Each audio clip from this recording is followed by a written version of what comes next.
Bonjour à tous, heureux de vous retrouver. Je suis Jean-Paul Gélin, enseignant en droit public au sein du groupe EISP et à l'occasion de cette vidéo, je vous propose la correction de l'épreuve de droit public de 2019.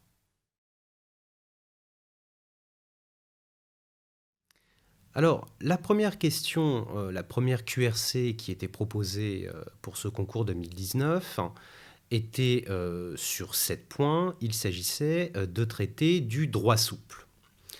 Alors d'abord, est-ce que cette question était attendue ? Pas forcément. En fait, il n'y a pas une actualité extrêmement brûlante, je dirais, sur le droit souple. Néanmoins, cela fait partie des éléments qui sont, comme on peut le dire assez familièrement, dans l'air du temps, puisque l'étude annuelle du Conseil d'État de 2013 lui était consacrée.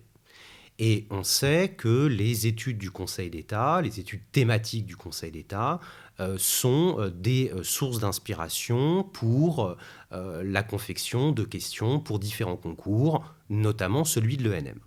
Donc la question n'était pas forcément très attendue, elle était quand même prévisible. Elle l'était d'autant plus que, à côté de ce rapport quand même assez récent, encore une fois 2013, il y a eu des évolutions jurisprudentielles assez importantes, notamment sur le contrôle des fameuses lignes directrices et des recommandations, principalement des autorités administratives indépendantes. Et là, on parle de jurisprudence de 2014 ou encore de 2016. Donc, c'est une question qui est à la fois dans l'air du temps, sur laquelle il y a de l'actualité jurisprudentielle. Donc, même si elle n'était pas spécialement attendue, on pouvait néanmoins anticiper sur cette question. À partir de là, quelles étaient les difficultés ? Quels étaient les éventuels pièges auxquels vous étiez confrontés ? Je crois que le premier piège, c'est la définition du droit souple. De quoi parle-t-on ? Quelle est l'étendue du sujet ? Quels sont les instruments qui vont se cacher derrière ce qu'on appelle communément le droit souple ? Là, effectivement, il y a une première difficulté.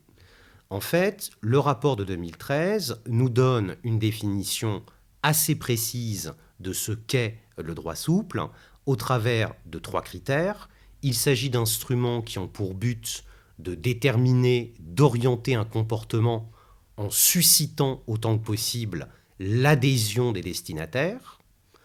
Ensuite, ce sont des instruments qui ne créent pas en tant que tels des droits, des obligations, donc qui ne sont pas contraignants. Enfin, ces différents instruments, aussi bien de par leur contenu ou de leur processus d'élaboration, présentent un niveau de formalisation qui est celui de ce qu'on appelle les règles de droit en général, c'est-à-dire contraignantes. Donc des instruments non contraignants qui ressemblent à des instruments contraignants. À partir de là, il n'était sans doute pas nécessaire de faire une liste exhaustive des instruments de droit souple. C'est vrai que le recours au droit souple est quand même relativement ancien en France. Il y a bien sûr les plans, les schémas d'orientation, mais ce sont des choses qui sont très spécifiques, qui touchent principalement au droit de l'urbanisme, à l'aménagement du territoire, donc pas vraiment au programme, en tout cas pas explicitement au programme de l'ENM. Donc on ne vous aura pas reproché de ne pas en parler. Par contre, bien évidemment, il fallait évoquer le cas des circulaires, des directives désormais, depuis le rapport du Conseil d'État, devenues lignes directrices, et bien entendu des recommandations, principalement des autorités administratives indépendantes, même s'il y a aussi de la jurisprudence sur les recommandations de bonnes pratiques médicales. Bon, à partir de là, on avait fait le tour du sujet, on sait de quoi on parle, et donc, dans un deuxième temps, ce qui était difficile, c'était d'évoquer la jurisprudence sur le droit souple. Car c'est là l'intérêt principal du sujet, c'est que l'instrument n'étant pas contraignant, il ne devrait en principe pas faire l'objet d'un contrôle juridictionnel, puisqu'il n'est pas contraignant. Néanmoins, on se rend compte que la jurisprudence du Conseil d'État a évolué sur cette question. Alors, bien sûr, depuis très longtemps sur le cas des circulaires, avec la jurisprudence maintenant du droit positif, c'est la jurisprudence Duvinière de 2002, qui est transposable aux fameuses lignes directrices, donc ce qu'on appelait jusqu'ici directives, et puis la jurisprudence Fervesta et numéricable de 2016 sur le contrôle des recommandations. Donc, c'était ça les deux points du sujet, et qui étaient les deux difficultés du sujet, à la fois, eh bien, quelle est l'étendue du sujet, et ensuite, quel est le rôle du juge à l'égard du droit souple. Donc, ça nous pouvait nous faire deux développements, l'intérêt du droit souple pour l'administration et l'appréhension du droit souple par le juge administratif.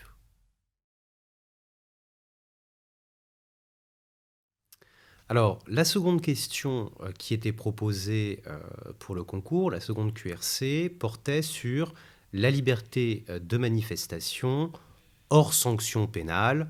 Alors, bon, le fait que les sanctions pénales aient été exclues du sujet me semble a priori tout à fait logique, puisque nous sommes dans une épreuve de droit public, et surtout, si on devait rajouter les éventuelles sanctions pénales, ça ferait une question beaucoup plus large, donc plus tout à fait dans le format de la QRC.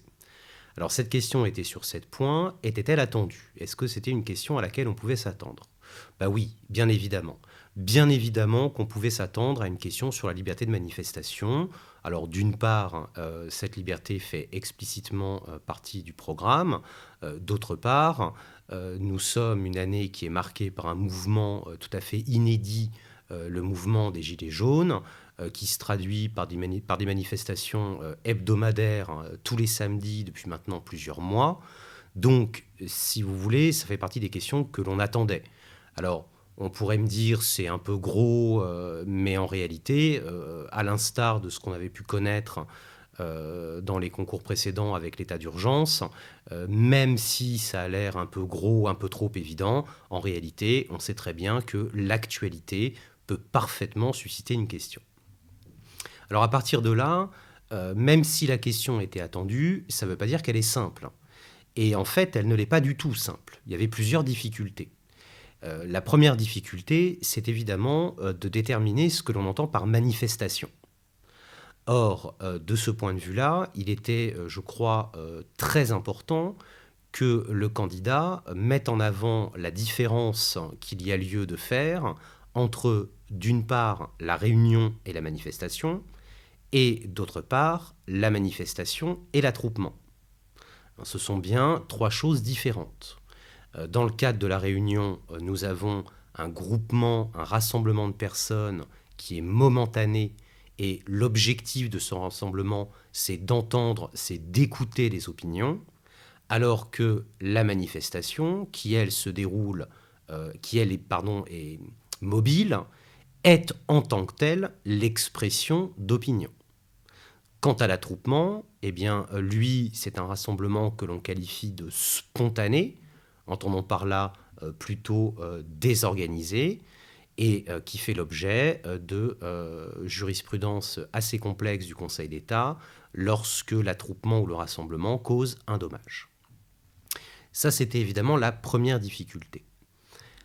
Bien évidemment, au moment de l'explication de ce qu'est la manifestation, il ne fallait surtout pas s'étendre sur le mouvement des Gilets jaunes. Tout au plus, c'est une accroche, tout au plus, c'est une ou deux lignes dans la réponse, mais bien sûr, ce n'est pas du tout ce qui a été attendu par le jury. Il va de soi que ce n'est pas parce que c'est ce mouvement qui a suscité la question que le traitement de la question consiste à expliquer ce mouvement. C'est absolument pas ça. Donc, première difficulté, de quoi parle-t-on? Ensuite, bien sûr, vous étiez attendu sur le régime des manifestations. Alors, le régime des manifestations, au-delà des sources, donc le décret-loi de 1935, c'était aussi de se poser la question, est-ce que la manifestation, elle peut être interdite?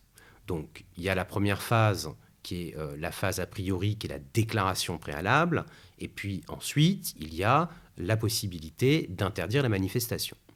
Alors, Ici, la difficulté, c'est que bien sûr, on va être tenté de faire usage de la jurisprudence Benjamin de 1933, sauf que la jurisprudence Benjamin, donc sur le contrôle de proportionnalité, c'est une jurisprudence qui concerne la liberté de réunion. Alors il va de soi que ce qui est valable pour la liberté de réunion est parfaitement valable pour la liberté de manifestation, sauf que ce n'est pas tout à fait la même jurisprudence. Donc là, il y a sans doute une plus-value pour les étudiants qui ne se sont pas limités à la jurisprudence Benjamin. Enfin, bien sûr, il me semble qu'il était nécessaire de faire état de la récente décision du Conseil constitutionnel du 4 avril 2019, à l'occasion de laquelle le Conseil a censuré une disposition de la loi relative à la sécurité qui permettait au préfet d'interdire nominativement à des personnes de manifester. Alors, connaître la jurisprudence, c'est évidemment un plus, ça montre au correcteur que l'on a suivi l'actualité. Après, il faut quand même expliquer la jurisprudence du Conseil. En fait, le Conseil constitutionnel n'a pas censuré le principe même d'une interdiction nominative. Il a simplement considéré, et ce conformément à sa jurisprudence, que le législateur n'avait pas suffisamment encadré ce pouvoir du préfet et qu'en conséquence de quoi, le législateur n'avait pas fait une exacte conciliation entre, d'un côté, la liberté de manifester sur la voie publique et, de l'autre côté, la protection de la sécurité publique. Voilà, donc une question qui était attendue, qui présente pas de très grandes difficultés, si ce n'est que si on ne connaît pas forcément très bien ce régime. Ce n'est pas un régime qu'on étudie de manière approfondie à l'université. Donc, bien évidemment, si on n'avait pas fait l'effort en amont de travailler le sujet, la question devenait difficile.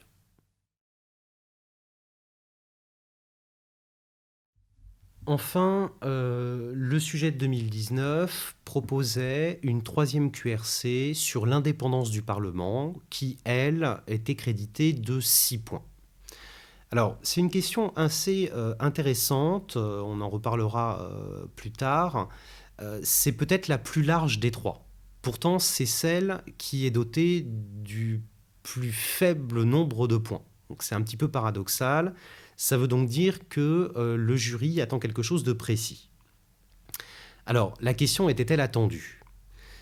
Elle est transversale, mais en fait, elle était un petit peu attendue. En fait, il y a eu beaucoup de choses ces dernières années sur d'abord la protection du parlementaire en tant que tel, avec les perquisitions au domicile des parlementaires, les levées d'immunité. Il y a aussi bien sûr la constitution des commissions d'enquête. On pense bien sûr à l'affaire Benalla qui a défrayé la chronique durant toute cette année. Donc la question n'était peut-être pas attendue en tant que telle, on ne s'attendait peut-être pas à ce que la question posée ce soit l'indépendance du Parlement, mais sur le traitement de la question, on comprend très bien ce que le jury attend du candidat, parce qu'on comprend très bien pourquoi la question a été posée. Donc là aussi, on peut dire que la question était attendue. Alors, les difficultés ici, c'est que nous sommes en face d'une question qui est quand même très transversale. Parce qu'il y aurait énormément de choses à dire.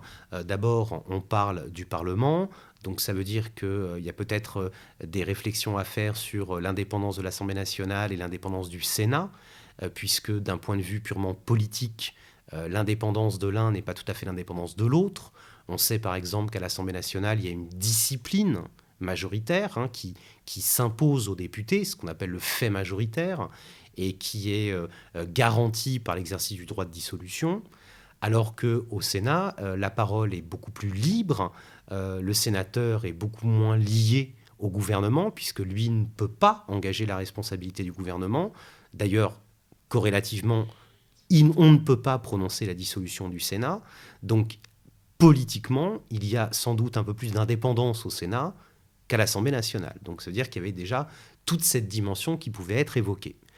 En réalité, il me semble que le sujet était plutôt centré sur les différentes actualités que je viens d'évoquer, à savoir les commissions d'enquête parlementaire et le statut protecteur du parlementaire.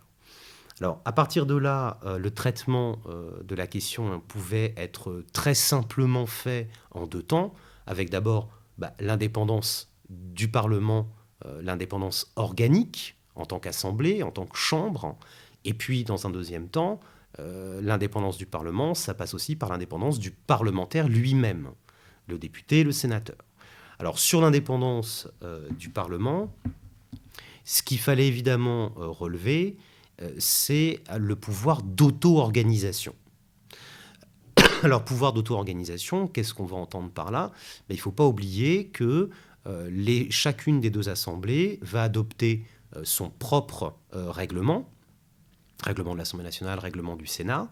Alors, indépendance certes relative, puisque les règlements des assemblées font l'objet d'un contrôle automatique du Conseil constitutionnel, mais c'est un contrôle qui vise à s'assurer du respect de la Constitution, donc ça ne remet pas en cause le pouvoir d'auto-organisation. On pouvait également relever que chacune des 2 assemblées est libre de déterminer jusqu'à un nombre maximum, désormais de 8, depuis la révision constitutionnelle du 23 juillet 2008, le nombre de commissions, donc jusqu'à 8, le nombre a été augmenté. Or, de ce point de vue-là, chacune des 2 assemblées est libre. Elle peut choisir d'avoir 8 commissions ou bien moins, comme c'est le cas aujourd'hui au moment où nous parlons. Et puis, bien sûr, il fallait évidemment évoquer la constitution des commissions d'enquête parlementaire. Alors, même remarque que pour la question numéro 2 sur les libertés de manifestation, là où on pouvait un petit peu évoquer les gilets jaunes, mais sans s'appesantir sur le sujet, on pouvait également évoquer l'affaire Benalla, mais là non plus, il ne fallait surtout pas consacrer des développements à l'affaire elle-même. Il fallait vraiment, mais juste l'évoquer, juste pour montrer qu'on suit l'actualité. Mais enfin, ça paraît tellement évident que je ne suis même pas sûr que cela valorise la copie. Voilà pour le volet indépendance du Parlement. Après, bien sûr, l'indépendance du Parlement, ça passe aussi par l'indépendance des parlementaires eux-mêmes. Alors, de ce point de vue-là, on sait que le parlementaire bénéficie de très fortes garanties. Il ne peut notamment pas être poursuivi dans l'exercice de ses fonctions, pour les actes qui sont rattachables à l'exercice de ses fonctions. Donc il est protégé d'un point de vue pénal. Il est également protégé d'un point de vue politique, puisque son mandat est représentatif. La Constitution, très expressément, prohibe le mandat impératif, donc ça veut dire que le parlementaire est complètement indépendant de ses électeurs, raison d'ailleurs pour laquelle, s'il est élu au sein d'une circonscription, une fois qu'il est élu, il ne représente évidemment pas les électeurs de cette circonscription, il représente l'ensemble du territoire, il est l'émanation de l'expression de la volonté générale. Donc, ça nous faisait une réponse en 2 axes finalement assez simples. Indépendance du Parlement, du point de vue de l'auto-organisation, indépendance du parlementaire, avec les garanties qui sont attachées à son statut. Cette dernière question, j'ai un peu envie de la mettre en prospective. Comme vous le savez, à partir de 2020, le programme et l'épreuve de droit public va changer. Donc on va passer de 3 questions en 2 heures à 2 questions en 3 heures. Et il me semble que la question sur l'indépendance du Parlement ressemble à ce que l'on devrait avoir ces prochaines années, puisque là, nous avons proportionné la réponse par rapport au format de l'épreuve. Mais il est clair que si on rajoute la dimension politique de l'indépendance, celle que j'expliquais avec la discipline majoritaire d'un côté et l'absence de discipline majoritaire pour le Sénat, il y a largement de quoi faire une question beaucoup plus développée sous forme de mini-dissertation, ce qui sera évidemment attendu à partir du concours de 2020.